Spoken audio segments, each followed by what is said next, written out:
Jesus, praise the lord. प्रभु यीशु मसीह के नाम में हम आपका स्वागत करते हैं। मैं आपको आज एक ऐसे विषय सब्जेक्ट के साथ लेके जाना चाहता हूं कि आप इसको सुनकर अगर कोई बंधुआई की ऐसी बात आपके जीवन में आती है उसको निकाल सको, उसको दूर कर सको, है ना? क्योंकि परमेश्वर का वचन हमें स्वतंत्र करने के लिए है, ना कि बंधन में बांधने के लिए। हमको स्वतंत्र करने के लिए परमेश्वर क्या बोलता है? मेरे पास आओ, मैं तुम्हें स्वतंत्र करूंगा, है ना? ये सब परिश्रम करने वाले बहुत से दबे लोगों, मेरे पास आओ, मैं तुम्हें विश्राम दूंगा, है ना? जिसे पुत्र स्वतंत्र करना चाहे उसे पिता स्वतंत्र कर देगा। तो तेरा वचन मुझे स्वतंत्र करता है, तेरा वचन मुझे छुटकारा देता है, तेरा वचन मुझे फ्री करता है। तो क्यों ना उस परमेश्वर के वचन को सुनेंगे और उस परमेश्वर के वचन को सुनकर हम बहुत ही अद्भुत तरीके से इसको देखेंगे, है ना? मैं ऐसी कुछ बातें आपके जीवन में बताऊंगा, ऐसी कुछ बातें आपके जीवन में बोलने वाला हूं कि जिसे सुनकर आप अपने जीवन में उस बातों को अप्लाई करके जो भी आपके जीवन में अनुचित बातें हैं उसको निकाल के आप एक सही बातों की तरफ जा सकते हैं। और जब आप सही बातों की तरफ जाओगे तब मुझे विश्वास है कि परमेश्वर उस बंधुआई को आपके जीवन से दूर कर कर उस स्वतंत्रता को लाएगा। क्योंकि अगर आप स्वतंत्र नहीं हो तो आप अपने बाजू वालों को स्वतंत्र नहीं कर सकते हो। अगर आप फ्री नहीं हो तो आप अपने बाजू वालों को फ्री नहीं कर सकते हो। इसलिए परमेश्वर चाहता है कि आप फ्री हो जाओ, आप स्वतंत्र हो जाओ और स्वतंत्रता में। लेकिन बंधुआई आती क्यों है? अगर बाइबल को हम लोग देखते हैं हमेशा, तो बंधुआई तब आती है जब हम परमेश्वर के खिलाफ में काम करते हैं, उसके व्यवस्था के खिलाफ में जाने की कोशिश करते हैं, हम अपने दिमागों को दौड़ाने की कोशिश करते हैं, हम अपनी बातों को प्रभु के वचन के ऊपर में रखने की कोशिश करते हैं, हम अपने विचारों को प्रभु का वचन मान लेते हैं, हम अपने बीजों को प्रभु का बीज मान लेते हैं। इस वजह से बहुत सारी ऐसी परेशानियां हमारे जीवन में आती है। लेकिन कुछ बातें उदाहरण के साथ में आज हम लोग देखेंगे, उसको ध्यान से सुनिए ताकि परमेश्वर की आशीष हमारे जीवन में हो सके। पहली बात, बंधुआई हमारे जीवन में क्यों आती है? बंधुआई हमारे जीवन में क्यों आती है? अगर आप उसको पढ़ते हैं तो दूसरा राजा उसका 17 अध्याय उसका 14 पद हम लोग पहली बात देखेंगे। दूसरा राजा उसका 17 अध्याय उसका 14 पद आप पढ़ेंगे तो हमको पता चलेगा कि बंधुआई आने का क्या कारण है, बंधन में क्यों पड़ जाते, छुटकारा नहीं हो पाता और बंधन के जिम्मेदार हम खुद कैसे हैं, हम खुद कैसे अपने ऊपर में उस बंधन को ला लेते हैं, हम कैसे अपने जीवन में उस रस्सी को या उस बंधन को या उस झगड़े को हमारे जीवन में हम कैसे ला लेते हैं, उसके विषय में मैं आज आपको बताऊंगा। दूसरा राजा उसका 17 अध्याय उसका 14 पद मैं आपके लिए पढ़ता हूं। परंतु उन्होंने न माना, वरन अपने पुरखाओं के समान जिन्होंने अपने परमेश्वर यहोवा का विश्वास न किया, वे हठीले बन गए। वे क्या बन गए? हठीले। हठीले का मतलब होता है हट करना, हट करने का मतलब होता है जिद्दी, है ना? ऐसा जिद्दी, मैंने उसको कहा कि ये मत करना, मेरी बेटी है, समझो, मेरी बेटी को अगर मैं बोलता हूँ नहीं ये मत करना, लेकिन वो जानबूझ के उसको करती है, तो अपने जीवन में हट कर रही है, अपने जीवन में जिद कर रही है। परमेश्वर के वचन में ऐसा लिखा है कि परमेश्वर के बंधुआई हमारे जीवन में क्यों आती है, उसका पहला कारण मैं आज आपको बता रहा हूं, वो है जीवन में हट करना। आज पास्टर कलीसिया में लोग प्रचार कर रहे हैं, प्रसार कर रहे हैं, प्रभु अपने वचन में हमको बता रहा है, बेटा ये मत करना, बेटा निंदा मत करना, बेटा तेरे मुंह से कोई गंदी गाली ना निकले, तेरे मुंह से कोई किसी की निंदा ना निकले, और तू मेरे वचनों को पालन के साथ चलना, भ्रष्टाचारी मत बनना, अपने व्यापार में ईमानदार बने रहना, अपने जीवन में ईमानदार बने रहना, अपने शरीर का अनादर मत करना, आप व्यभिचार को मत करना, परस्त्री गमन मत करना, अपने जीवन में गंदी चीजों को आने मत देना, मेरे वचन के खिलाफ मत करना। लेकिन अविश्वासी और विश्वासियों को कोई मेल नहीं है, फिर भी हम लोग गधे और बैल को एक साथ जोतने की कोशिश करते हैं। क्यों? अपने दिमाग से, और कहते हैं कि अगर मैंने किसी अविश्वासी के साथ शादी भी कर ली तो एक विश्वासी मैं अपने जीवन में ला लूंगा, अपने चर्च में एक विश्वासी बढ़ा लूंगा। ये गधा और बैल की जोड़ी नहीं चलेगी।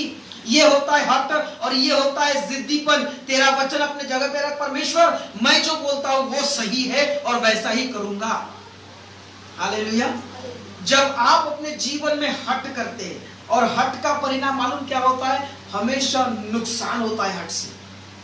जब आप हट्टी करते हो, है ना, 10 आदमी आपको समझा रहे, आपके माता पिता आपको समझा रहे, बेटा उधर मत जाना, उधर में कई लोगों ने हट के वजह से अपनी जाने तक के गवा दिया है। कई लोगों ने हट के वजह से, बाइबल बताती है परमेश्वर ने जब मिस्री लोगों को अपने देश मिस्र से निकाला और उनको वो देश देने का वादा किया कि मैं तुम्हें वो मधु की धारा बहने वाला तुम्हें देश दूंगा, तुम मेरे साथ चलना, मेरे साथ पनपना, मेरे साथ रहना।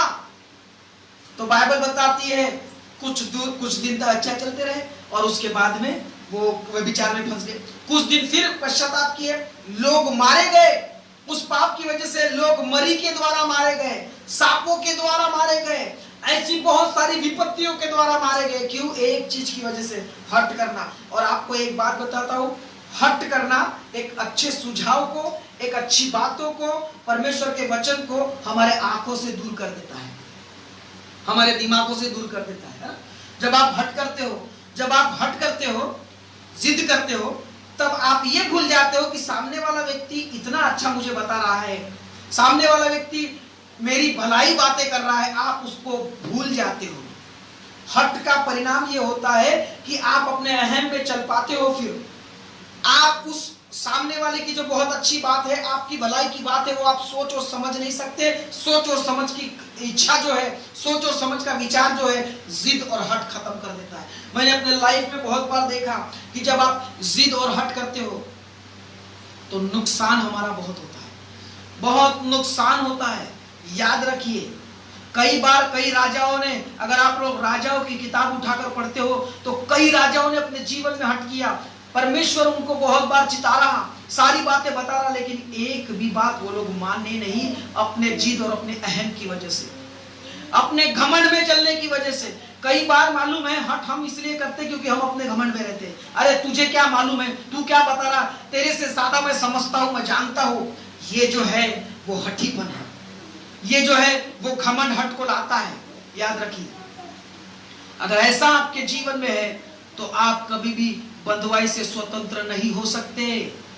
अगर आपको बंधुआई से स्वतंत्र होना है तो जिद और हट छोड़ना पड़ेगा। आपके परमेश्वर, अपने हृदय को नरम और मोम बनाना पड़ेगा, जो परमेश्वर चाहता है। परमेश्वर को आपके जीवन में काम करने देना पड़ेगा, और जब आप ऐसा करोगे तो परमेश्वर की आशीष आपके जीवन में आना शुरू हो जाएगी। ये पहली बात मैं आपको बताऊं। दूसरी बात, हमारे जीवन में बंधुआई कब आती है? पहली बात आपको मालूम है? पहली बात, पहला पॉइंट, जब हम हट करते हैं। जब हम क्या करते हैं? हट करते हैं या जिद करते हैं, अपने घमंड में चलते हैं, तब हम अपने जीवन में बंधुआई को ओढ़ ले आते हैं, तब हम अपने जीवन में बंधुआई को आने देते हैं। याद रखिए। दूसरी बात मैं आपको बताता हूं, हमारे जीवन में बंधुआई कब आती है, हमारे जीवन में बंधने कब आते हैं? जब हम अपने कामों को छोड़कर दूसरे के कामों में हाथ डालते हैं। याद रखिए, हम अपने कामों को छोड़कर कहां डालते हैं हाथ? दूसरे। ऐसे कईयों की आदत भी ऐसी होती है। याद रखिए, अगर उसके लिए आप पढ़ते हो तो वचन है दूसरा इतिहास, उसका 26 अध्याय पढ़िए। मैं आपके लिए पढ़ने जा रहा हूं दूसरा इतिहास, उसका 26 अध्याय, उसका 16 पद है ना, पढ़ते हैं। राजा उरिय्याह के बारे में, राजा उज्जियाह के बारे में यहाँ पे लिखा है। क्या लिखा है, इसको हम लोग पढ़ते हैं और मैं आपको बताता हूं। पहली बात मैं आपको सिखा रहा हूं, उपदेश नहीं, सिखा रहा, शिक्षाएं दे रहा हूं। याद रखिए, पहली शिक्षा यह है कि हमारे जीवन में बंधुआई तब आती है जब हम जिद या हट करते हैं। इजरायली लोगों ने हट किया, सांपों के द्वारा मारे गए, शत्रुओं के द्वारा मारे गए, दूसरे राजाओं ने उनके ऊपर में आक्रमण किया क्योंकि उनके जिद की वजह से वो प्रभु के व्यवस्था पर चल नहीं पाए। जब मूसा ऊपर में चला गया, 40 दिन और 40 रात परमेश्वर के परमेश्वर के यहाँ, परमेश्वर की उपस्थिति में, ये इधर में उन्होंने अपने आप को, अपने भेड़ को, अपने बकरे को, अपने बैल को अपना देवता बना लिया। ये होता है जिद, ये होता है हट। परमेश्वर ने बार बार बोला मूर्ति पूजा से बचे रहो, परमेश्वर ने बार बार बोला मुझे छोड़ दूसरा ईश्वर नहीं है, फिर भी हम अगर उसी रास्ते में, उसी चीज में, उसी बातों में चलते तो हम परमेश्वर की नजर में हठी और जीती हो जाते हैं, जिस वजह से हमारे जीवन में बहुत समस्याएं आने की शुरुआत होती है। और फिर हम लोग बोलते हैं पास्टर, प्रचारक, भविष्यद्वक्ता, बताइए मेरे जीवन में ये सफल क्यों नहीं हो रहा, सफल कैसे होगा? वो बंधन आपके जीवन में स्वतंत्रता आने नहीं दे रहा और रास्ते खुलने नहीं दे रहा है। Hallelujah, hallelujah. आप बार बार उसी चीज में पड़े रहते हो। दूसरी बात, जब आप अपने काम को छोड़कर दूसरे के काम में हाथ डालना शुरू कर देते होता है, तब हमारे जीवन में बंधुआई आती है। पढ़ेंगे उसका, मैं पढ़ता हूँ आपके लिए दूसरा इतिहास उसका 16वां अध्याय, उसका 16 से मैं आपके लिए पढ़ रहा हूँ, ध्यान से सुनिए। जब उज्जिया सामर्थी हो गया तब उसका मन फूल उठा और उसने बिगड़कर अपने परमेश्वर यहोवा का विश्वासघात किया और वह धूप की वेदी पर धूप जलाने को यहोवा के मंदिर में घुस गया। और जकरयाह याजक उसके बाद भीतर गया और उसके संग यहोवा के 80 याजक भी जो वीर थे गए। उन्होंने उज्जिया राजा को सामना करके उससे कहा, हे उज्जिया राजा, यहोवा के लिए धूप जलाना तेरा काम नहीं, हारून की संतान अर्थात उन याजकों का काम है जो धूप जलाने को पवित्र किए गए हैं। तू पवित्र स्थान से निकल जा, तूने विश्वासघात किया है। यहोवा परमेश्वर की ओर से यह तेरी महिमा का कारण न होगा। इसका सीधा मतलब होता है, हे राजा, तुझे जो परमेश्वर ने काम दिया है, मैं आपको बताना चाहता हूं, परमेश्वर ने राजाओं को काम दिया था कि मेरी प्रजा की देखभाल करे, उनकी शत्रुओं से रक्षा करे, उनको अच्छा अनुशासन में चलाए और परमेश्वर के डर और भय में अपने शासन काल को चलाना एक राजा का काम होता था। लेकिन परमेश्वर का वचन ये कहता है, कई राजा लोग आए, उन्होंने मंदिर गढ़ों को ढा दिया, उन्होंने ऐसी चीजों को ढा दिया जो परमेश्वर के वचन के ऊपर हो। लेकिन कई ऐसे लोग राजा आए जो परमेश्वर के साथ चले, लेकिन बीच में वो लोग भसक गए, वो लोग खत्म हो गए। क्यों? क्योंकि वो लोग स्थिर नहीं रह पाए। याद रखिए, उज्जिया राजा बहुत ही परमेश्वर के साथ चलने वाला राजा था। मैं आपको बताना, एक बात समझाने की कोशिश कर रहा हूं कि अगर आप दूसरे के कामों में हाथ डालोगे, ना तो आपका काम सही होगा, ना उस व्यक्ति का काम सही होगा, उल्टा आप उसके लिए समस्या खड़ा कर दोगे, आप उसके लिए समस्या को खड़ा कर दोगे। यहां ऐसा लिखा है कि उज्जिया राजा 16 वर्ष का था तब राज्य करने लगा, परमेश्वर ने उसको राज्य दिया। और वो जकरिया के दिनों में, यहां लिखा है दूसरा इतिहास 26 का वही 5 अध्याय में लिखा है कि जकरिया के दिनों में परमेश्वर के दर्शन के विषय में समझ रखता था, परमेश्वर की खोज में लगा रहा, और जब तक यहोवा की खोज में लगा रहा तब तक परमेश्वर उसको सफलता दिया। उज्जिया राजा को सफलता कब मिली? जब वो परमेश्वर की खोज में। आज हम लोग खोज कर रहे हैं कि मुझे पैसा कहां से मिलेगा, मुझे वो कहां से मिलेगा, मैं उससे ज्यादा कहां से जाऊंगा, वो कैसा नीचे गिरेगा, मैं कैसा ऊपर आऊंगा, उसकी बातें कैसे नीचे गिर जाएगी और मेरी बातें कैसे मानी जाएगी। हम लोग इसी बातों में लगे पड़े हैं, हम लोग इसी बातों में लगे पड़े हुए हैं कि वो कैसे गिरता है और मैं कैसे उठता हूं, मैं कैसे उसको बदनाम करूं, मैं कैसे उसके लाइफ को डिस्ट्रॉय करूं और अपने लाइफ को क्रिएट करूं, अपने लाइफ को बनाऊं। बाइबल का परमेश्वर कहता है, उज्जिया राजा, परमेश्वर ने 16 साल में उसको राज दिया, 16 साल में वो राजा बना और दाऊद की रीति पर वो चल रहा था। अगर आप राजा पढ़ते हो तो वहां पे बहुत सारे राजाओं का वर्णन आया है। कई राजा दाऊद की रीति को छोड़ देते और यरोबाम की रीति पे चलते थे। अगले हफ्ते में हम लोग सुनेंगे अच्छे से कि कौन से मैं आपको अगले हफ्ते में एक बात बताना चाहता हूं, आप याद रखिए। डुप्लीकेट और ओरिजिनल में फर्क कैसे करना है, बाइबल में ऐसा लिखा है। दूसरा सुसमाचार, गलतियों में लिखा है दूसरा सुसमाचार की ओर मुड़ गए, इसका मतलब पहला समाचार अलग है और दूसरा समाचार अलग है। तो डुप्लीकेट और ओरिजिनल में हम लोग अगले हफ्ते में इस विषय को देखेंगे, लेकिन आज हम लोग इस विषय के साथ चलेंगे कि परमेश्वर का वचन कहता है उज्जिया राजा 16 साल में राजा बना। 16 साल में राजा बनकर दाऊद की रीति के अनुसार चला, क्योंकि दाऊद 2 चीजों को छोड़कर, परमेश्वर खुद गवाही देता है कि मैं 2 चीजों को छोड़कर, पहला एक ही चीज दाऊद के जीवन में ज्यादा मायने रखती है, वो है जब उसने बेशबा के साथ में व्यभिचार किया। उस चीजों को छोड़कर परमेश्वर उसे और किसी बात में दोषी नहीं ठहरा। दाऊद परमेश्वर के मन और परमेश्वर के हृदय वाला व्यक्ति था, उसके रीति पर भी उज्जिया राजा चलने लगा।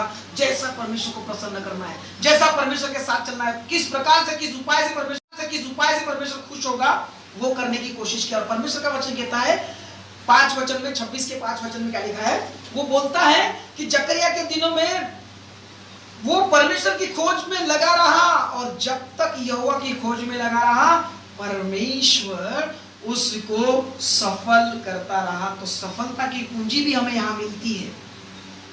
अगर आप परमेश्वर के वचन में खोजते रहोगे, उसके जैसा लाइफ जियोगे, परमेश्वर के वचन के साथ। लोगों के पास बहुत ज्ञान है, परमेश्वर ज्ञान नहीं चाहता।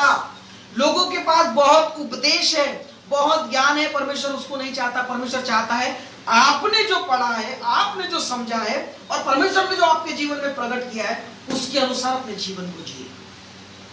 परमेश्वर नहीं चाहता कि आप बहुत ज्यादा ज्ञान रखो। शैतान को सबसे ज्यादा ज्ञान है, याद रखना। इसलिए तो यीशु के पास में परीक्षा जब करने आया, तो यीशु के पास में वचनों का ज्ञान लेकर आया, लेकिन यीशु मसीह ने वचन, विश्वास और कार्यों से उसको हरा दिया। आज हमें वही करना है। वचन, विश्वास और कार्यों से शैतान के काम को हराना है। भले ही वो कितना भी ज्ञान आपके जीवन में लाकर रखे, कोई ज्ञान मायने नहीं रखना। आप कितने बाइबल में ज्ञानी हो, परमेश्वर ये नहीं देखता। परमेश्वर ये देखता है कि आप कितने उसके आज्ञाकारी हो। जब मैं आपके ऊपर हथौड़ा लगाऊं, तो आप कितना उसमें ढलने के लिए तैयार हो, ये परमेश्वर चाहता है। हालेलुया। बहुत ही अद्भुत बात मैं आपके लिए बोलने जा रहा हूं, और मैं आपके लिए बता रहा हूं, बहुत अद्भुत। जिसने पकड़ लिया, वो अपने जीवन में परमेश्वर की सफलता को प्राप्त करेगा और बंधुआई से छुटकारा पाएगा। लिखा है, वो परमेश्वर की खोज में रहा और परमेश्वर उसे सफल करता रहा। क्या आज आप परमेश्वर की खोज में हो? हम ऐसी खोज में हैं, मेरे लड़की को लड़का कब मिलेगा, हम ऐसी खोज में हैं, मुझे पैसा कब मिलेगा, मुझे धन दौलत और प्रॉपर्टी कब मिलेगी, मेरे ऊपर में भविष्यवाणी कौन करेगा, मेरा फलाना ऐसा होगा, वो ऐसा कब होगा। इन सारी चीजों में अगर हम लोग खोज रहे हैं, तो हम संसार की वस्तु को नीचे देख रहे हैं। लेकिन परमेश्वर का वचन कुलिसियों कहता है कि स्वर्गीय वस्तु की खोज में रहो, स्वर्ग की बातों की खोज में रहो। ये सारी वस्तुएं तुम्हें मिल जाएगी। जो परमेश्वर के साथ चलते हैं, उनके लिए ये सारी वस्तुएं रखी है परमेश्वर ने। परमेश्वर आपको भूखा मरने नहीं देगा, वो आपकी जरूरतों को पूरा करेगा। हालेलुया। लेकिन हम परमेश्वर के पास में जरूरत कम और ख्वाहिशें ज्यादा लाते हैं। ख्वाहिशें का मतलब और गरज का मतलब, परमेश्वर बाध्य है कि आपकी गरज पूरा करेगा। परमेश्वर आपको खाना, पानी, दाना, अन्न, वस्त्र और निवारा, वो आपकी संतान, वो आप उसकी संतान हो, वो आपको अन्न, वस्त्र, निवारा जरूर देगा, खाना पानी सब बराबर देगा। लेकिन वो आपकी ख्वाहिशें पूरे करने का वादा नहीं करता। ख्वाहिशें का मतलब होता है मैं धीरूभाई अंबानी बन जाऊं, मेरे पास में 10-10 गाड़ियां हो, मेरे पास में इतना। परमेश्वर ख्वाहिशें पूरा करने का वादा नहीं करता, लेकिन परमेश्वर गरज पूरा करने का वादा करता है। अब ख्वाहिशें पूरा करना है, आपके ऊपर डिपेंड है। मेहनत करो, परमेश्वर सारी चीजें आपके जीवन के लिए जोड़ देगा। ईमानदार बने रहो। जहां आप जॉब कर रहे हो, जिस आप क्षेत्र में हो, जिस आप ऑफिस में हो, जिस भी प्रकार की आप नौकरी करते हो, वह ईमानदारी के साथ में नौकरी करो। यूसुफ नौकरी ईमानदारी के साथ करा, और नौकरी के साथ साथ परमेश्वर की व्यवस्था पर ईमानदारी से चला। बाइबल बताती है कि परमेश्वर ने उसे मिस्र का प्रधानमंत्री बना दिया। कई लोग पछतावा करते हैं कि मैंने उस टाइम में बेईमानी की रहती तो आज मेरे पास करोड़ों रुपया होता। होता ना, जरूर होता आपके पास रुपया, लेकिन क्या वो रुपया आपके काम का है? क्या उस रुपए में आशीष है? क्या आपका घर और आपकी पत्नी और आपके बच्चे उसमें सुखी रह पाएंगे? बहुत बड़ा प्रश्न है। ये मैं नहीं, सारे लोगों की स्टेटमेंट है। बेईमानी कभी नहीं फलती, लेकिन ईमानदारी आने के लिए वक्त लगता है। हालेलुया। झूठ ज्यादा देखो, ऐसा है, झूठ का मिर्ची भी बिक जाती है, लेकिन सच्चाई की मिठाई भी नहीं बिकती। इसका मतलब, आप अगर लोग ये सोचते हैं कि मैं झूठ से पैसा कमाऊंगा, भ्रष्टाचार से पैसा कमाऊंगा, इसको लूट के उसको लूट के, एक बात याद रखिए, वो आपके लिए बंधुआई लाने वाला पैसा है, वो आपके लिए बंधुआई लाने वाली मेहनत है। आप खुद अपने जीवन में जहर को खरीदने के लिए पैसा दे रहे हो। यस, मैं जहर खरीद रहा हूं और खुद पी रहे हो, मानो ऐसा हो गया है। हालेलुया। झूठ की तो मिर्ची बिक जाएगी, लेकिन दस्त जरूर लगेगी। ये भी बात याद रखिए। हालेलुया। याद रखिए, ईमानदारी का दामन मत छोड़िए, प्रभु की व्यवस्था का दामन मत छोड़िए। अड़े रहे, खड़े रहे। जो अड़े रहेंगे और खड़े रहेंगे वही जीत पाएंगे। जो अड़े और खड़े रहेंगे वही जीत पाएंगे। याद रखिए, मैं आपको बता रहा हूं, दूसरों के कामों में अगर आप हाथ डाल के ये सोचते हो कि मैं आगे बढ़ जाऊंगा उसकी मेहनत से, तो उसकी मेहनत उसके लिए प्रतिफल लाएगी, आपकी मेहनत आपके लिए प्रतिफल लाएगी। अगर आप लोगों को धोखा दे रहे हो, आपके साथ धोखा होगा। आप लोगों के साथ में चीट कर रहे हो, आपके साथ में भी चीट होगी। क्यों? ये वचन में लिखा है कि जो बोएंगे वो काटेंगे, जो बोएंगे वो काटेंगे। हालेलुया। अद्भुत परमेश्वर का वचन हमारे जीवन में हो रहा है और परमेश्वर अपने वचनों को पूरा करने के लिए सक्षम है। आप जो बो रहे हैं आप काटने के लिए सक्षम हो। ऐसा नहीं है कि आप बोएंगे वो काटेंगे नहीं, ऐसा नहीं है। यहाँ पे काट के जाना पड़ेगा, यहाँ की चीजें यहाँ काट के जाना पड़ेगा। शरीर से जो बोए हो वो यहीं पे काट के जाना पड़ेगा, शरीर से। आत्मा की बात छोड़िए, वो ऊपर देख लेगा परमेश्वर, लेकिन आप शरीर से जो बोए हो यहीं पे काटना पड़ेगा। हालेलुया। लिखा है ऐसा कि उजिया राजा का काम ये था कि प्रजा का न्याय करे, प्रजा के साथ चले, प्रजा को सुव्यवस्थित रीति से प्रभु के डर और भय में चलाए और प्रजा की रक्षा करे शत्रुओं से। ये राजा का काम था। लेकिन बाइबल बताती है परमेश्वर की खोज में रहा, उसको सफलता मिलती गई। और बाइबल में ऐसा लिखा है कि उजिया राजा को लोग, दूसरे राजा भी भेंट देने लगे, अमोनी, और लिखा है पलिस्ती, अरबियों और यूनानी के विरुद्ध उसने सहायता की। अमोनी उजिया को भेंट देने लगे। उसकी कीर्ति मिस्र देश तक फैल गई। उजिया राजा क्यों? क्योंकि वो परमेश्वर की खोज में रहा, परमेश्वर उसे सफल किया, तो उसकी कीर्ति बहुत सारे जगह फैलने लगी। और लिखा है तो 26 का डालिए 15, 26 के 15 में क्या लिखा है? यहाँ ऐसा लिखा है कि उसकी कीर्ति दूर दूर तक फैल गई, क्योंकि उसे अद्भुत सहायता यहां तक मिली कि वो सामर्थी हो गया। परमेश्वर की खोज करना, प्रभु के साथ चलना, उसकी व्यवस्था पर चलना आपको सामर्थी बनाएगा, आपको सामर्थ्य बनाएगा। आपकी कीर्ति परमेश्वर दूसरे देश तक के लेके जाएगा। हालेलुया। ये सामर्थ्य है, ये सामर्थ्य है। लेकिन बात एक ऐसी आ जाती है कि आप सामर्थ्य तो प्राप्त करोगे, लेकिन उसको मेंटेन कैसे करोगे? आप उपवास प्रार्थना करके सारी चीजों करके परमेश्वर से दान वरदान प्राप्त कर लेते हो, सामर्थ प्राप्त कर लेते हो, लेकिन वो सामर्थ को मेंटेन कैसे करना? मेंटेन करने का मतलब होता है उसको बरकरार रखना, उसको स्थिर रखना। ये कैसे होगा? कई लोगों के वरदान, दान वरदान काम नहीं कर पा रहे आज। कई लोगों की सेवकाई जो पहले शुरू हुई आज वैसी नहीं है। कई लोगों का जीवन पहले वैसे शुरू हुआ आज नहीं है। क्यों? क्योंकि वो उस रास्ते को मेंटेन नहीं कर पाए, वो उस सामर्थ को मेंटेन नहीं कर पाए। आज हमें मेंटेन करने की जरूरत है। दे तो देता है परमेश्वर, लेकिन मेंटेन कौन करे? मेंटेन करने का मतलब होता है आपके घर में महीने का पगार आया हो और आप महीने का पगार दूसरे दिन उड़ा देते हो, तो कहां से घर मेंटेन होगा? घर मेंटेन का मतलब होता है हर एक वो चीज जो लगते लगते आप अपने घर में करोगे, तो जब तक दूसरा पेमेंट नहीं आता आप अपने पैसों को बचा के रखो। हालेलुया। याद रखिए, परमेश्वर की सामर्थ्य मेंटेन करना है। परमेश्वर का अभिषेक और परमेश्वर के साथ संबंध है ना, उसको मेंटेन करना जरूरी है। जब उजिया राजा बहुत सामर्थ्य हो गया, उसकी कीर्ति हर जगह फैल गई और परमेश्वर का वचन कहता है कि लोग, दूसरे राजा, दूसरे लोग आकर उसको भेंट देने लगे, उससे मिलने लगे, है ना। उजिया जो सेना थी वो बहुत बढ़ गई और वो जो बहुत सामर्थ्य हो गया और उसको सामर्थ्य यहां तक मिली, तो बाइबल बताती है 16 पद बड़ा दुखद शुरुआत होती है 16 पद की। परंतु जब वो सामर्थ्य हो गया, उसका मन फूल उठा। उसका मन क्या हो गया? ये घमंड है। और जब मन फूल उठता है, जब घमंड होता है ना, तू क्या कर रहा है, तेरे से अच्छा मैं कर सकता हूं, यही बात आई ना यहाँ। याजकों का काम था परमेश्वर के साथ में धूप जलाए। याजकों का काम था, पास्टरों को, याजकों का काम था कि परमेश्वर के मंदिर में भेंट चढ़ाए, बलिदान चढ़ाए, धूप जलाए और परमेश्वर के मंदिर की सेवा करे। ये याजकों का काम था। परमेश्वर ने उनको भाग दिया था, वो परमेश्वर ने उनको वो जिम्मेदारी दी थी। लेकिन राजा की जिम्मेदारी वो नहीं थी। राजा की जिम्मेदारी अलग थी। अपने प्रजा का न्याय करे, शत्रुओं से बचाए, प्रजा को सुशिक्षित करे, प्रजा को सुरक्षित रखे, ये राजा का काम था। लेकिन राजा ने क्या किया? मंदिर में घुस गया और धूप जलाने की कोशिश किया। जो काम याजकों का था वो काम अपने हाथ में खुद लिया। यही काम शाऊल ने भी किया। शाऊल ने भी यही काम किया। इस वजह से शाऊल के हाथ से राज्य छूट गया। पहला राजा आपको मालूम है, इजराइल का पहला राजा को तरफ ध्यान दीजिए। पहले राजा शाऊल ने भी बहुत युद्ध किए, सामर्थ्य हो गया, बहुत लोग उसे पसंद करने लगे। लोगों ने डिमांड किया था कि शाऊल हमको राजा चाहिए। शाऊल राजा परमेश्वर ने दिया उनको। सारी चीजें बहुत अच्छी हो गई, लेकिन क्या हो गया एक चीज में, शमूएल ने कहा था कि शाऊल मैं आकर बलिदान करूंगा तब जाके लड़ाई करना। लेकिन शाऊल वहां रुक नहीं सका, वो खुद गया, खुद बलिदान किया। तब जैसे ही बलिदान करके वापस आता तो शमूएल वहां से आता, शमूएल बोलता है शाऊल तूने ये क्या किया? मेरा काम था बलिदान चढ़ाना, तूने बलिदान चढ़ा दिया।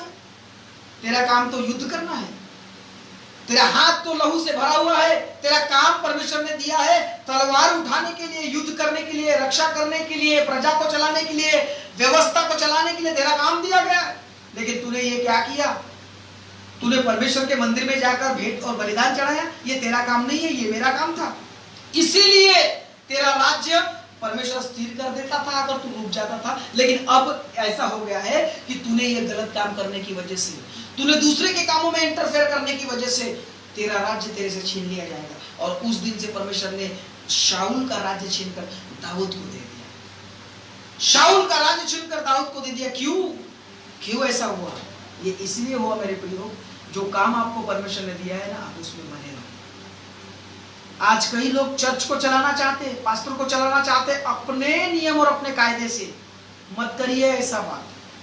ये बातों को छोड़ दीजिए, ऐसी सारी चीजों को बंद कर दीजिए। लोगों के ऊपर में नियंत्रण करना और कलीसिया और पास्टर को नियंत्रित करना, ज्यादा दशमांश दान और दशमांश देने से के साथ या कुछ ऐसा ज्यादा कर लेते पास्टर के लिए और कहते कि मेरी सुन, नहीं, कोई जरूरत नहीं है ऐसा करने की। परमेश्वर कलीसिया को चलाएगा, पास्टर को चलाएगा, पास्टर कलीसिया को चलाएगा। जो नियम परमेश्वर ने सिक्योराइज दिया है उसके अनुसार करिए। दूसरे के कामों में हाथ डालोगे आपका भी सफल नहीं होगा और दूसरे का भी सफल नहीं होगा। तीसरी बात मैं आपको बताने जा रहा हूं, ध्यान से सुनिए। तीसरी बात, हम अपने जीवन में बंधुआई कब ला लेते हैं? अगर आप पहला राजा उसका 11 अध्याय उसका 9 पद पढ़ेंगे तो देखिए यहाँ पे क्या लिखा है। यहाँ सुलेमान के विषय में परमेश्वर बोलता है, ध्यान रखना। पहला राजा 11वां अध्याय उसका 9 पद। यहाँ पे सुलेमान के पतन के विषय में दिया है। सुलेमान जो इतना सामर्थी राजा है ना, उसके जैसा कोई बुद्धिमान राजा हुआ है ना होगा, ऐसा परमेश्वर का खुद का स्टेटमेंट है। बाइबल में ऐसा लिखा है, वो परमेश्वर के मंदिर को बांधने वाला अति बुद्धिमान, उसकी कीर्ति पूरे राज्य में, पूरे देश में फैलती गई। लोग उसको मिलने के लिए आते थे, शिवा की रानी उससे मिलने के लिए आई। उसके सामने कोई भी प्रश्न रख दिया जाता था, वो यूं चुटकियों में सवाल करता था, उसके बुद्धि के बाहर एक भी प्रश्न नहीं था, सबों का उत्तर वो देता था और परमेश्वर को प्रसन्न करता था। मंदिर का दैव स्थिर करके रखूंगा, तेरी राजगद्दी मैं तेरे वंशों को दूंगा, तू मेरे साथ अगर ऐसा ही बना रहे। लेकिन उसके साथ साथ परमेश्वर ने उसको कुछ हिदायत दी, कुछ ऐसी चुनौती दी, कुछ ऐसी बातें दी, यस, कुछ ऐसी, ओके, परमेश्वर ने उसको कुछ हिदायत, कुछ चेतावनियां भी दिया। कौन सी चेतावनी दिया मालूम आपको? परमेश्वर ने कहा हित्ती, पेरिज्जी, अम्मोनी, इन सारी औरतों से दूर रहना, उनको ना, उनके साथ रिलेशन मत रखना, कुछ भी ऐसी बातें मत करना, कोई अन्य जातियों के जैसा न करना। हिदायत देकर उसको बोला सदोमी, हित्ती, अम्मोनी, एदोमी, मोआबी। लेकिन बाइबल बताती है मिस्र के इधर में मत जाना, मिस्र में फिर से गुतना मत, मिस्र में जिस गुलामी से मैंने तुझे निकाल के रखा है उस गुलामी से फिर से जूतना मत, उस गुलामी में, उस बंधन के जुए में जूतना मत। बाइबल ये बताती है। उसने बहुत दिन तक वो नहीं किया और करता है। लेकिन बाइबल बताती 11 पद उसमें लिखा है, सुलेमान का वैभव इतना बढ़ गया। आप अगर पढ़ोगे ना तो यहाँ पे इतना अच्छा लिखा है कि वाचा का संदूक उसने अपने भवन में लाया, उसने भवन बनाया, उसकी व्यवस्था इतनी सुंदर थी, उसके राजघराने इतने सुंदर थे, उसकी जो पहले से वचन से लेकर 9, 10 तक बहुत अच्छा चला वो 10 अध्याय तक। वो बाइबल में ऐसा लिखा है कि उसकी सिर्फ व्यवस्था देखने के लिए लोग आते थे कि कैसा व्यवस्थित व्यक्ति है, कैसा बुद्धिमान व्यक्ति है, उसकी बुद्धि की बातें सुनने के लिए, उसका न्याय, उसने तो ऐसा खतरनाक न्याय किए जो एक व्यक्ति जिसको परमेश्वर की बुद्धि हो वही व्यक्ति वो न्याय कर सकता है, दूसरा व्यक्ति न्याय नहीं कर सकता। ऐसा बाइबल में ऐसा लिखा है कि उसके न्याय की कीर्ति भी, उसने न्याय कैसे किए। 2 स्त्रियां, राजा का जो है न्याय, इतना सामर्थ्य न्याय वो करता था। 2 स्त्रियां उसके पास आई और कहने लगी, हे राजा, हम दोनों ने पुत्र जने, ये पहले दिन जने, तीसरे दिन मेरा पुत्र जन्म में आया, हमने दोनों ने पुत्र को जना। लेकिन जब हम एक दिन रात को सो रहे थे, इसने अपने पुत्र को दबा के जब ये सोई थी तब उसका पुत्र इसके हाथ में दबकर मर गया, है ना, इसके वजन से दबकर मर गया।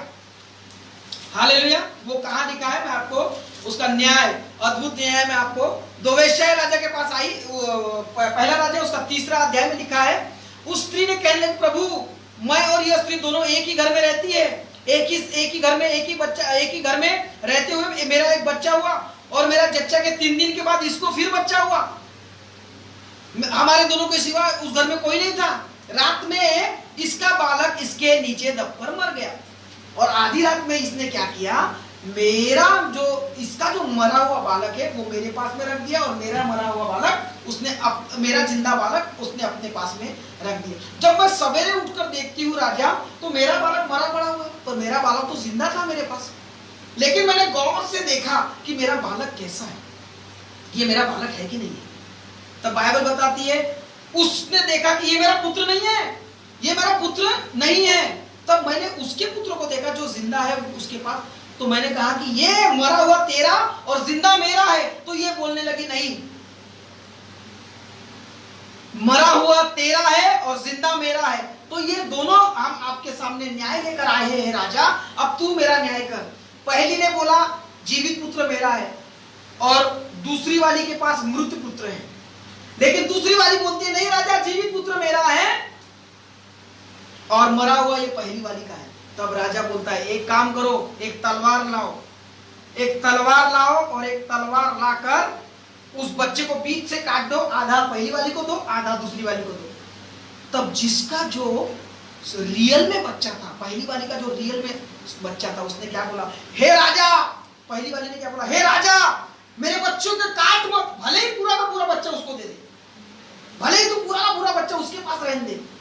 तब राजा ने क्या कहा, हे काम करो अधिकारियों, उस दूसरी वाली से बच्चा छीनो और पहली वाली को दो, क्योंकि पहली वाली का ही वो बच्चा। इसका मतलब जिसका बच्चा रहेगा वही तो बोल पाएगा ना, भैया उसके पास रहे, जिंदा तो रहे, मारो मत। तो राजा का ये जो न्याय और बुद्धि, परमेश्वर ने जो बुद्धि और न्याय दिया, उतना सामर्थ्य न्याय वो करता था, इतना सामर्थ्य राजा था वो। उसके न्याय को लोग देखने के लिए आते थे, उसके न्याय को देखने के लिए, उसकी व्यवस्था को देखने के लिए इतना सामर्थ्य। और परमेश्वर ने उसको जो एक चेतावनी देकर कहा था, हत्ती परसजी मरजी इमोनी ये वो सारी चीजें इसमें न मत जाना, इसको पकड़ना नहीं, इसके साथ नहीं रहना, हालेलुया, उनके जैसे चाल मत चलना, उनको अपने घर में आने मत देना, सारी चीजें। लेकिन बाइबल क्या बताती है, फिरौन की बेटी और बहुत सी विजातीय स्त्रियां से प्रीति करने लगा। प्रीति कब करते मालूम आप, प्रेम कब करते हैं, प्रेम तब करते हैं जब उसके साथ ज्यादा समय बिताते हैं। प्रेम ऐसा नहीं होता, प्रेम कब होता है, जब ज्यादा समय बिताने से प्रेम होता है। प्रेज़ लॉर्ड, उसको पसंद करने लगते हैं। इसका मतलब ये परमेश्वर के वचन के खिलाफ में होकर, परमेश्वर के वचन के खिलाफ में होकर प्रीति करने लगा। और बाइबल बताती है उन परमेश्वर ने उसको ये भी बताया था कि तू इनसे प्रीति मत करना, क्योंकि ये तेरा मन मुझसे भटका कर अपने देवी देवताओं की तरफ लगा देगी, अपने रास्ते में लगा देगी। परमेश्वर ने उसको हिदायत दी कि देके, चुनौती देके रख दिया था। और बाइबल बताती है, तीसरा पॉइंट मैं आपको बताऊं, ध्यान रखना। पहला पॉइंट ये है, जब आप हठीले होते हो तब आप अपने जीवन में क्या लाते हो, बंधन लाते हो। दूसरी बात, जब आप अपने काम को छोड़कर दूसरे की कामों में क्या डालते हो, हाथ डालते हो, दूसरे का काम करने के लिए कोशिश करते हो। तो हमने देखा उज्जिया राजा का क्या हुआ। तीसरी बात आज मैं आपको बताना चाहता हूं कि जब आप संसार में लिप्त हो जाते हो प्रभु के वचन को छोड़कर, तब बदवाई हमारे जीवन में आती है। लिप्त हो जाना, लिप्त हो जाने का मतलब होता है आलिंगन करना, या उसको बोलते हैं संसार के साथ चुंबन करना, आलिंगन करना। जब हम संसार के साथ में आलिंगन करते हैं, संसार के साथ में आलिंगन करने का मतलब, प्रभु तेरा वचन एक साइड में रख, मुझे जो अच्छा लगता है वो मैं करता हूं। ये लिप्तता की दशा को दर्शाता है, ये लिप्त की दशा है। हालेलुया। परमेश्वर का वचन क्या कहता है, ध्यान से सुनना। जिसने आज वचनों को सुन लिया वो अपने जीवन में छुटकारा लाएगा। और अगर आपके जीवन में ये बातें हैं तो वो निकल कर प्रभु के सामने पश्चाताप करोगे। बोलो यीशु मसीह की, बोलो यीशु मसीह की। ऑनलाइन वाले बोलिए मेरे साथ में मिलकर, बोलो यीशु मसीह की। हालेलुया, जय, हालेलुया। अगर आप संसार में लिप्त हो जाते हो संसार के साथ, तब बंधुआई आपके जीवन में आती है। जैसे इसको चेतावनी दी, लेकिन इसने चेतावनी की तरफ ध्यान नहीं दिया, परंतु बाइबल में लिखा है वे जातियों की थी जिसके विषय 11 अध्याय उसका 2 पद, पहला राजा 11 अध्याय 2 पद, और वे उन जातियों की थी जिसके विषय में यहोवा ने इस्राएलियों से कहा था तू उनके मध्य में न जाना, न उनके मध्य में वो तुम्हारे मध्य में आने पाए। तुम्हारा मन अपने देवताओं के निसंदेह फेरेगी। वो सुलेमान उन्हीं की प्रीति में लिप्त शब्द आया हुआ, सुलेमान उनकी ही प्रीति में क्या हो गया, लिप्त हो गया। लिप्त होने का मतलब ये होता है डूब गया, उसकी आंखें बंद हो गई। इसीलिए तो बोलते ना प्यार अंधा होता है। क्यों अंधा होता है? क्योंकि प्यार में लोग बड़े लिप्त हो जाते हैं। उनको ये भी नहीं समझ में आता है कि मेरे माँ बाप का, मेरे भाई बहन का, मेरे किसी चीजों का मुझे ख्याल रखना है। हालेलुया। सारी चीजें अलग तरीके से चली जाती है और हम अपने अलग ही दौड़ में चलते हैं। हमको पता भी नहीं था हमारी रेस कहाँ खत्म होने वाली है, कितने मीटर हमको दौड़ना है। कोई बात नहीं, हमको दौड़ना है, मुझे दौड़ना है। Praise the Lord. हालेलुया। इस बातों को सोचिए, इस बातों को देखना बहुत जरूरी है। लिप्त हो गया और उसके 700 रानियां रखे लिया, बहुत सारी थी, है ना। और बाइबल बताती है जब सुलेमान बूढ़ा हुआ, चौथा वचन बहुत इंपॉर्टेंट है, बहुत इंपॉर्टेंट है, ध्यान रखिए। चौथा वचन क्या लिखता है? 11 का 4, पहला राजा 11 का 4। जब सुलेमान बूढ़ा हुआ तब उसकी स्त्रियों ने उसका मन पराये देवताओं की ओर बहका दिया और उसका मन अपने पिता दाऊद के समान अपने परमेश्वर यहोवा की रीति पर पूरी रीति से न लगा रहा। पूरी रीति से, पहले पूरी रीति से, और मैं आपको बताऊं 2 फर्क है। पूरी रीति से न लगना और पूरी रीति से करना, इसमें 2 फर्क है। कैसा? पहले हम लोग ये बातों की तरफ ध्यान ही नहीं देते थे, उसको बोलते पूरी रीति। अब क्या हो गया, इसको भी ध्यान दे रहे हैं, इसको भी करने की कोशिश कर रहे हैं, इसको भी करने की कोशिश कर रहे हैं। बीच का रास्ता, आज मसीह लोग बीच के रास्ते पर बहुत विश्वास कर रहे हैं, लेकिन बीच का रास्ता कहां जाता है वो ध्यान में नहीं है। आज हम लोग बीच का रास्ता निकालने के लिए इतने अव्वल दर्जे के विश्वासी बन गए हैं, इतने अव्वल दर्जे के दिमाग हमारे पास में आ गया है कि क्या बताऊं। हम तो बड़े बड़े पास्टरों को, बड़े बड़े परमेश्वर के विद्वानों को चुटकी में वचन को पलटते हुए देखते हैं। क्या होगा मैंने ऐसा किया तो? अरे परमेश्वर जानता है मैं पापी हूँ, तो पापी हूँ तो सवेरे उठता हूँ, पश्चाताप करता हूँ, फिर शाम को पाप करता हूँ, फिर शाम को पश्चाताप करता हूँ, फिर सवेरे उठता हूँ। हालेलुया। परमेश्वर जानता है। ऐसा जानता जानता करके कब तुम्हारी वाट लग जाएगी या कब तुम्हारे जीवन से वो सारी चीजें निकल जाएंगी, समझ में नहीं आएगा। स्टैंड विद गॉड, स्टैंड रहो परमेश्वर के साथ, प्रभु के साथ में। जब तक आप स्टैंड नहीं रहोगे, आप परमेश्वर के लिए काम नहीं कर पाओगे। और बिन पेंदे के लोटे वो है, जिधर दम उधर हम, जिधर दम उधर हम।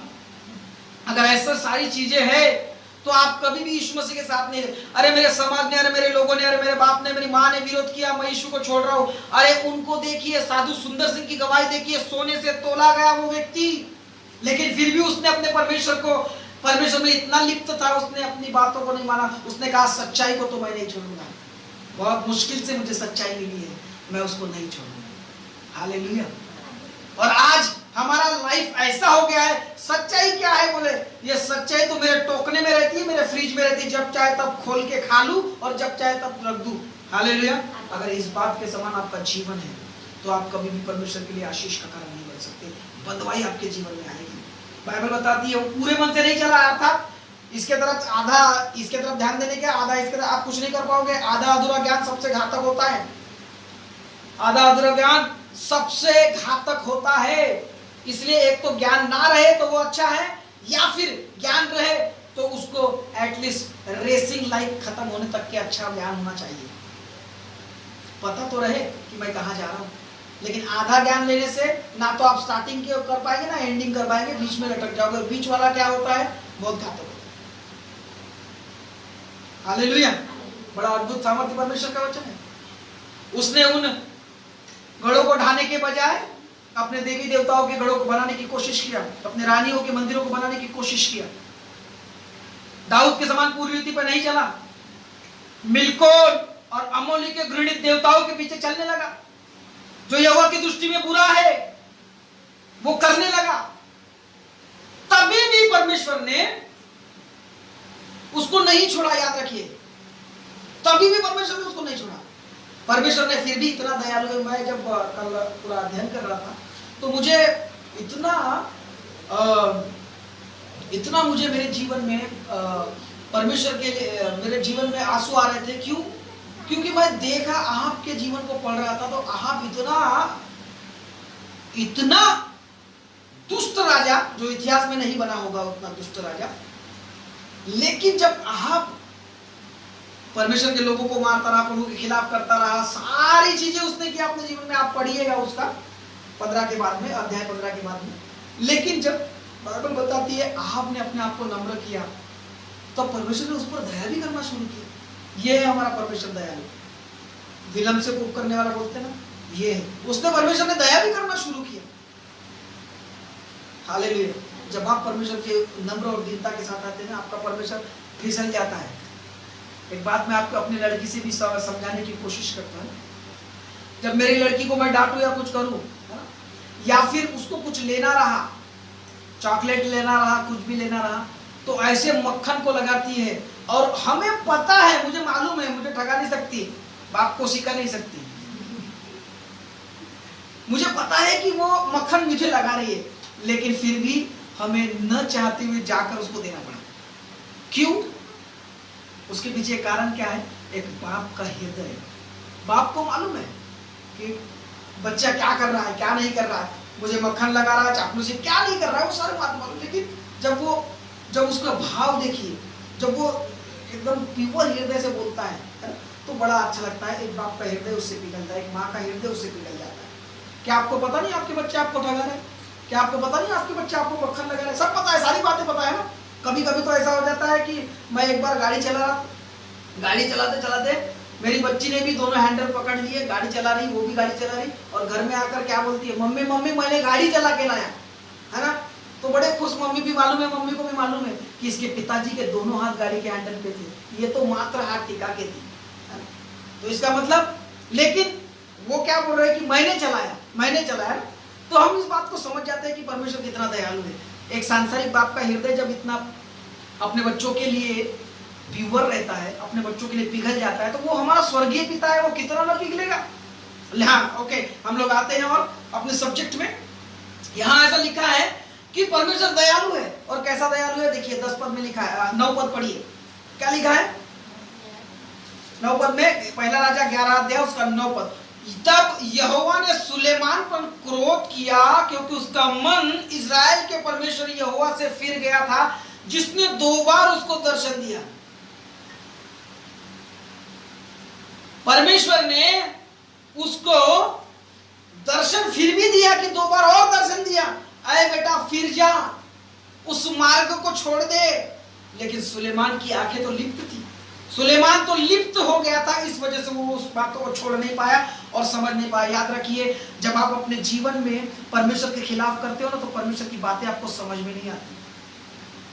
तब परमेश्वर का वचन, परमेश्वर का दास हमको चिताता है ना, तब वो हमारे दुश्मन लगने लगते हैं, हमको समझ में नहीं आता, समझ में नहीं आता। याद रखिए, जब आपका बच्चा आपकी बात ना समझे तो आप उसको क्या छड़ी लगाते हो कि नहीं लगाते हो, है ना। तो छड़ी लगाना का पाप है क्या? अगर छड़ी लगाने के बाद में भी ना सोचे, ना समझे, तो माँ बाप को दुख होता है, परमेश्वर को भी बड़ा दुख होता है। हालेलुया। इस बात को बहुत गंभीरता से लेना है। 2 बार परमेश्वर ने उतना सब कुछ करने के बावजूद भी 2 बार परमेश्वर ने उसको दर्शन देकर कहा, फिर जा, लिप्त मत हो, निकला बाहर। नहीं सुना, क्योंकि उसकी आंखें तो बंद थी ना। इन सब जातियों से इस परमेश्वर की चुनौती पर ध्यान नहीं दिया, चितौनी पर ध्यान नहीं दिया, तो उसकी आंखें बंद हो गई। जब हमारी आंखें बंद हो जाती है, बंधुआई हमारे जीवन में आती है, हमें समझ में नहीं आता। प्रभु का वचन ये है, परमेश्वर का वचन कहता है व्यभिचार मत करना, ऐसा मत करना, वैसा मत करना, तो हमारा कॉन्शियस बोलता है। तब हमारी बाइबल, खुद की बाइबल चालू हो जाती है, कर लेना, मेरा दोस्त तो करता है, अरे कुछ नहीं होता, कोई नहीं देख रहा है, 4 दीवारी बंद है, ये सारी चीजें हमारे जीवन में आना शुरू हो जाती है। और हम अपनी परमेश्वर की बाइबल छोड़ खुद की बाइबल बनाना शुरू कर देते हैं अपने दिमाग में। और ऐसा होता है कि हम जब लिप्त हो जाते हो तो हमको सच में समझ में नहीं आता कि खुदावन हमारे जीवन से क्या चाहता है और कैसे परमेश्वर हमको निकालना चाहता है। 3 बातें मैं आपको बताया। पहली बात, सिर्फ 5 मिनट में हम लोग मीटिंग बंद करेंगे। पहली बात, जब हम हठीले बन जाते हैं तब हमारे जीवन में बदवाई आती है। दूसरी बात, जब हम दूसरे के कामों में हाथ डालना शुरू कर देते हैं तब। तीसरी बात, जब हम लिप्त हो जाते हैं। Hallelujah, hallelujah, hallelujah. और बाइबल में ऐसा लिखा है। चौथी बात, मैं आपको 5 बातें बताऊंगा आज। चौथी बात, अगर आप लोग पढ़ते हैं दूसरा राजा 17 अध्याय उसका 17 पद, बंधुआई हमारे जीवन में तब आती है। दूसरा राजा 17 अध्याय उसका 17 पद पढ़ेंगे तो आपको समझ में आएगा। जो अपनी इच्छा से बिक जाते हैं वो बंधुआई में आते हैं, याद रखना। जो स्वयं की इच्छा से बिक जाते हैं, स्वयं की इच्छा से बिक जाना मतलब मालूम क्या होता है? आपको समझाने की मैं कोशिश करता हूं, आपको बहुत अच्छा से समझ में आएगा ये बात। पहले दूसरा राजा उसका 17 अध्याय और उसका जो है 17 पद, 17 पढ़िए। हाँ, लिखता है, और अपने बेटी बेटियों के आग में होम करके जलाया और अपने भावी कहने वाले से पूछने टोना करने लगे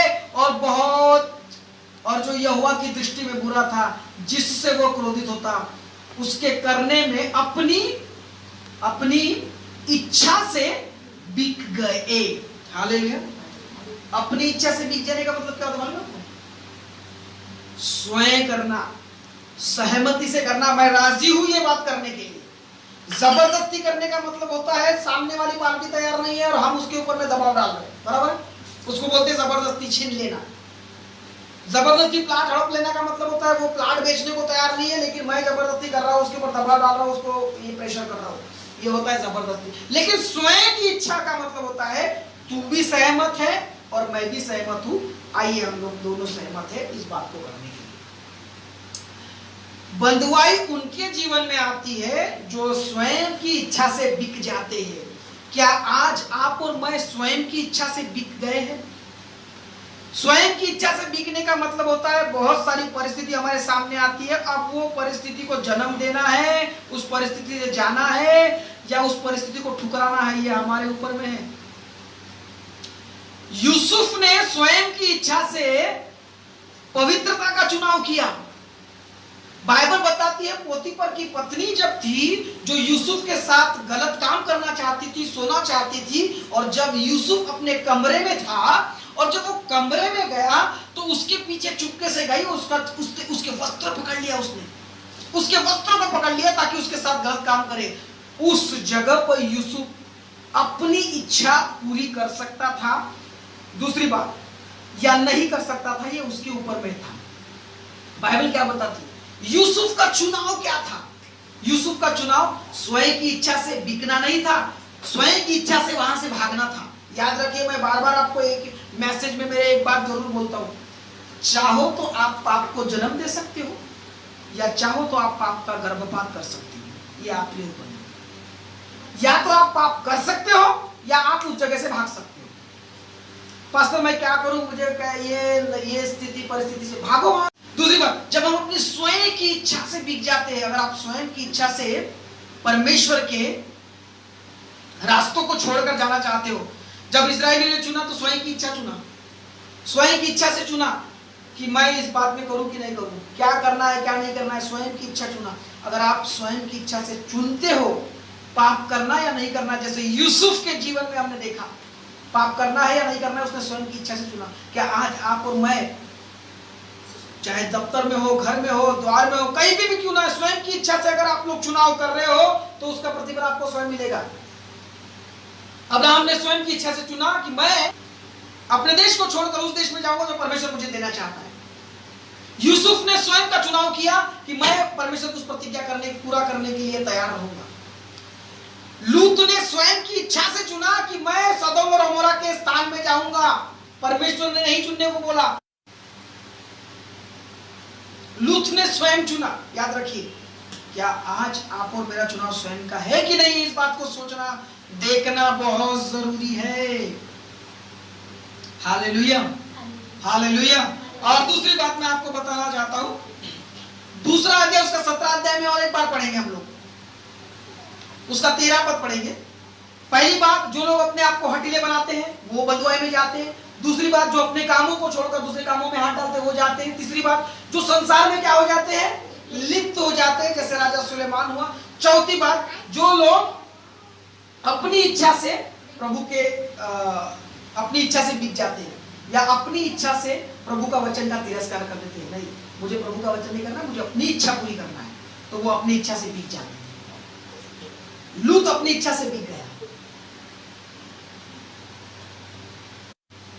कि याकूब और एसाव ने अपनी इच्छा से अपना पहलोटा का अधिकार याकूब को दे दिया।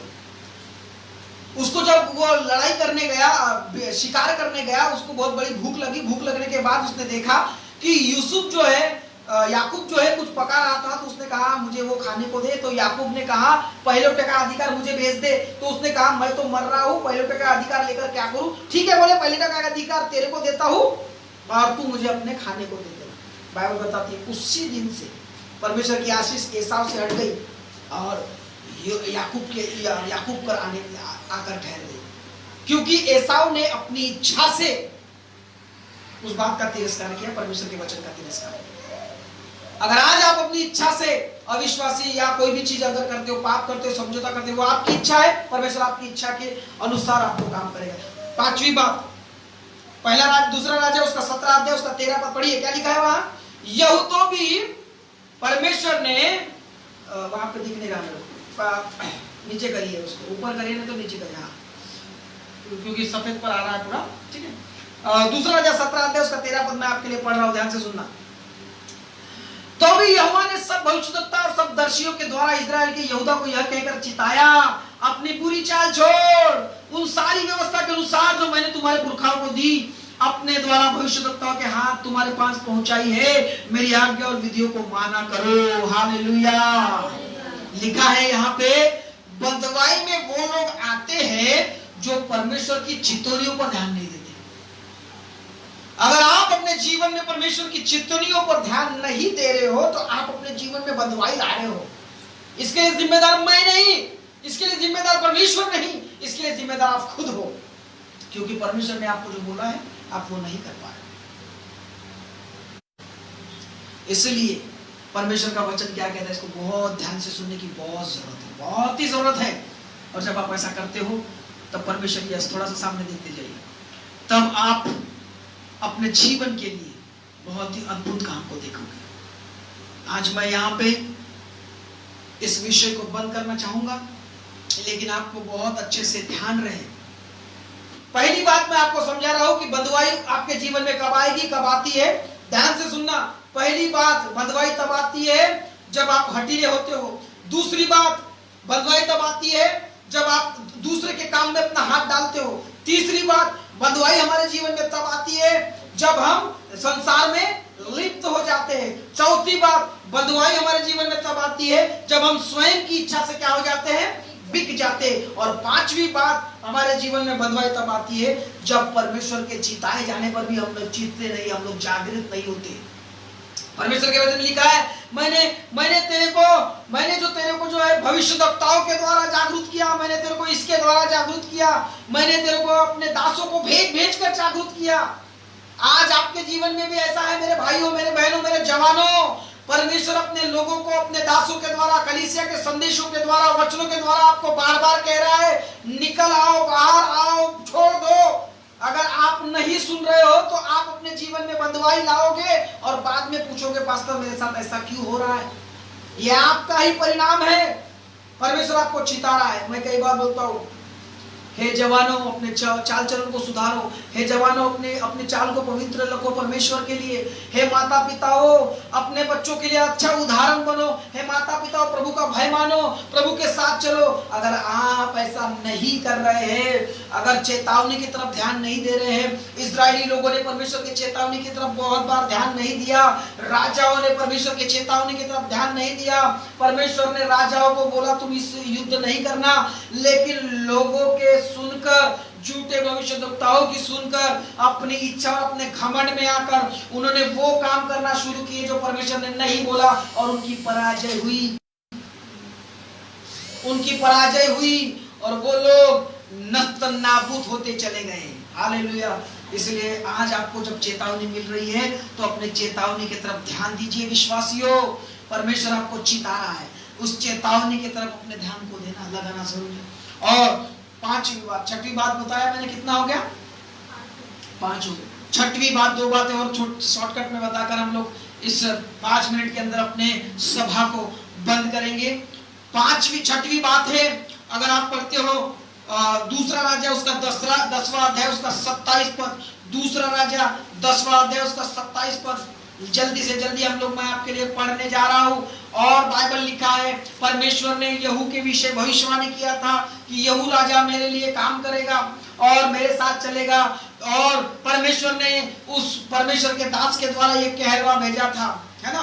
तो यहाँ यहू ने जो किया, बहुत अच्छा काम किया। यहू ने भी हिजकिय्याह के जैसा काम किया। यहू ने भी, परमेश्वर उससे प्रसन्न था। उसने अहाब के कुटुंबियों का वध कर दिया, उसने वो सारी व्यवस्था को बदल दिया, इज़बेल को वध कर दिया, है ना। और अहज्या के लिए ये कर दिया, बाल के नबियों को खत्म कर दिया, उनके देवड़ी को खत्म कर दिया। लेकिन उन्होंने परमेश्वर के दासों को बचा लिया। और वो ये इस बात को बहुत अच्छे से जानता था कि मुझे क्या करना है, क्या नहीं करना है ना। और बाइबल में लिखा है उसने बहुत सब कुछ अच्छा किया, सारी चीजें अच्छा किया, लेकिन उसने एक चीज नहीं किया जो बहुत महत्वपूर्ण है बाइबल में। अगर आप लोग पढ़ते हैं दूसरा राजा उसका 10 अध्याय उसका 27 में, और बाल की लाट को उन्होंने तोड़ डाला और बाल के भवन को गाड़ कर शौचालय बना दिया, और वो आज के दिन तक भी वैसा ही है। Hallelujah, praise the Lord, hallelujah. और 28 पद में पढ़ता हूं, यहू ने बाल का इस्राएल से नाश करके दूर किया, तो भी नाबात के पुत्र यरोबाम जिसने इस्राएल से पाप करवाया था उसके पापों के अनुसार करने, अर्थात बेतेल और दान के सोने के बछड़े की पूजा, और उससे यहू अलग न हुआ। अगले हफ्ते में आपको बताऊंगा यरोबाम का पाप क्या है। यरोबाम का बार बार नाम आता है कि यरोबाम की रीति पर चला, यरोबाम की रीति पर चला। अगले हफ्ते में हम लोग स्टडी करेंगे कि यरोबाम ने ऐसा क्या किया कि बार बार यरोबाम का नाम आ रहा है कि यरोबाम की रीति के अनुसार। यरोबाम ने दान और बेतेल में, हालांकि परमेश्वर का पर्व और परमेश्वर का मंदिर यरूशलेम में था, वहां आकर लोग परमेश्वर की आराधना करना चाहिए, लेकिन यरोबाम ने क्या किया, जब इस्राएल और यहूदा राज्य अलग अलग हुए तब यरोबाम ने क्या किया कि मेरी प्रजा के लोग रहुबियाम अर्थात यरूशलेम ना जाए, उस राजा के पास ना जाए, नहीं तो वो पलट जाएंगे, मेरे से दूर हो जाएंगे। इसलिए उसने यरूशलेम के रास्ते पर बेतेल और दूसरा दान में एक एक मूर्ति बनवा दी कि आप लोग वहां जाने के बजाय आप यहाँ पे आकर आराधना करना। पर यहू ने सब कुछ किया, जो भविष्यवाणी यहू के विषय में बोली गई थी उसने सब कुछ किया, लेकिन यहू ने बेतेल और दान की बातों को, लठों को ढाया नहीं। पहली बात मैं आपको अभी आपको बता दूं, अगर आप अपने जीवन में गढ़ों को नहीं ढाएंगे तो आप बंधुआई में जाएंगे। गढ़ों को ढाना जरूरी है। गढ़ों को ढाने का मतलब मालूम क्या होता है? आपके उन बातों को ढा देना जो परमेश्वर के खिलाफ में चलती है। आपका शरीर परमेश्वर के खिलाफ चलता है। उपवास कर, जैसे एक गढ़ में छोटे गढ़े को आपको बताओ, जैसे उपवास करने के लिए क्या करूं पास्टर, मेरे को इतनी जब से भूख लगती है कि चूहे पेट में कूदने लगते हैं। ये एक गढ़ है, ये छोटा गढ़ है। इस गढ़ को आपने अगर नहीं ढाया तो आपके जीवन में बंधुआई आएगी। क्या करूं पास्टर, वचन पढ़ने का मन ही नहीं था, मैं घुटने पर आकर प्रार्थना ही नहीं कर सकता, मैं प्रार्थना करना है 10 मिनट। क्यों? 1 घंटा 2 घंटा आपको देना चाहिए था परमेश्वर के साथ समय बिताना चाहिए था। क्यों नहीं समय बिता रहे? क्योंकि वो गढ़ आपने ढाया नहीं है। आपने जबरदस्ती अपने शरीर को, प्राण को और अपने बातों को परमेश्वर के रास्ते में नहीं लगाया। उनको अनुशासित करना है। परमेश्वर का पौलुस, मैं आपके आने वाले दिनों में बताऊंगा कि कैसे प्रैक्टिस करना है अपने आत्मिक जीवन को ग्रोथ करने के लिए, क्योंकि पौलुस ने बोला है मनन करो। मनन करने का मतलब होता है प्रैक्टिस करना। अपने शरीर को लगाओ प्रार्थना में, अपने पेट को लगाओ उपवास में, अपनी बातों को लगाओ प्रार्थना में। ये गढ़ जब तक आप ढाएंगे नहीं, आप कभी भी परमेश्वर के राज्य में नहीं चल सकेंगे और बंधुआई आएंगे। एक लास्ट बताकर हम लोग बंद करेंगे। दूसरा राजा उसका 13वां अध्याय उसका दूसरा पद आप पढ़ेंगे। अगले हफ्ते में दूसरा पाठ हम लोग देखेंगे। 7 बातें इस हफ्ते में देख रहे हैं हम लोग। पहली बात हमने देखा, ध्यान से रखना, हठीले मत बनो, नहीं तो बंधुआई हमारे जीवन में आएगी।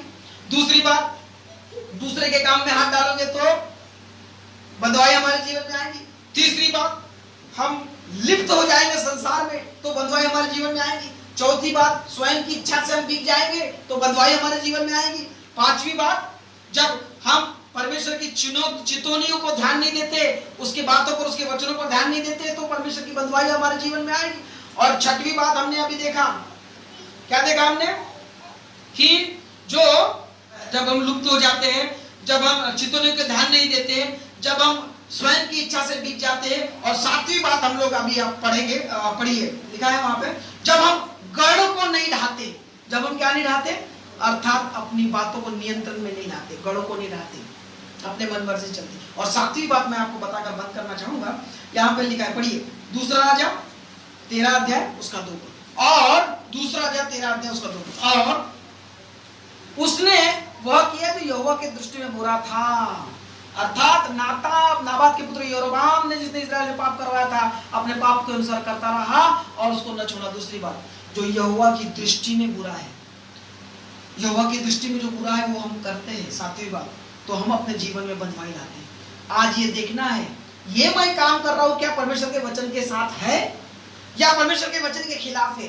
जब तक आप परखोगे नहीं, जब तक आप जानोगे, जब तक आप इस बात को तुलना नहीं करोगे कि ये जो मैं कर रहा हूँ परमेश्वर के वचन में है कि नहीं है, ये काम मैं कर रहा हूँ, ये जॉब मैं कर रहा हूँ, ये बातें मैं कर रहा हूँ, ये जीवन में स्वभाव मेरा है, क्या ये परमेश्वर के वचन के साथ है या नहीं है।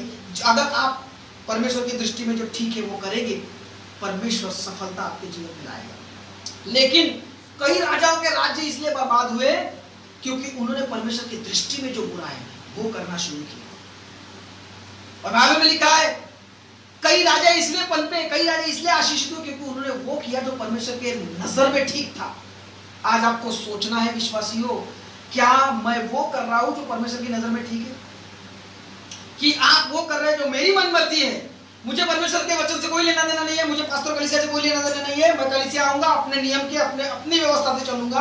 अगर आप इस जिद में हो, अगर आप इस बातों में हो, तो आप खतरे में हो। याद रखिए, परमेश्वर के वचन के अनुसार अपने आप को परमेश्वर के साथ में देना जरूरी। Hallelujah, praise God. इसलिए परमेश्वर की दृष्टि में क्या ठीक है, इसको परखो, देखो। ये मैं जो कर रहा हूं, आपके हर दिनचर्या के कार्यों को, आपके बोलने चालने उठने बैठने देखने के कार्यों को, आपके करने के कार्यों को, आपने सोच विचार और आप जो हो रहा है, क्या वो परमेश्वर के वचन में सटीक बैठ रहा है कि नहीं बैठ रहा है, क्या ये इससे परमेश्वर खुश हो रहा है, नाखुश हो रहा है, या परमेश्वर की आज्ञा है कि नहीं है। इस बात को आप देखोगे, बड़ी आशीष आपके जीवन में आना शुरू। Hallelujah, praise God. आइए अपने आंखों को बंद करें। लेकिन एक बात मैं आपको बताना चाहता हूँ, इसके बाद जो लोग ऑनलाइन प्रेयर चाहते हैं, अपने प्रार्थना निवेदन को जल्दी से जल्दी हमारे इस आईडी में डाल दे, ताकि मैं आपके लिए यही बैठकर ऑनलाइन प्रार्थना कर सकूं।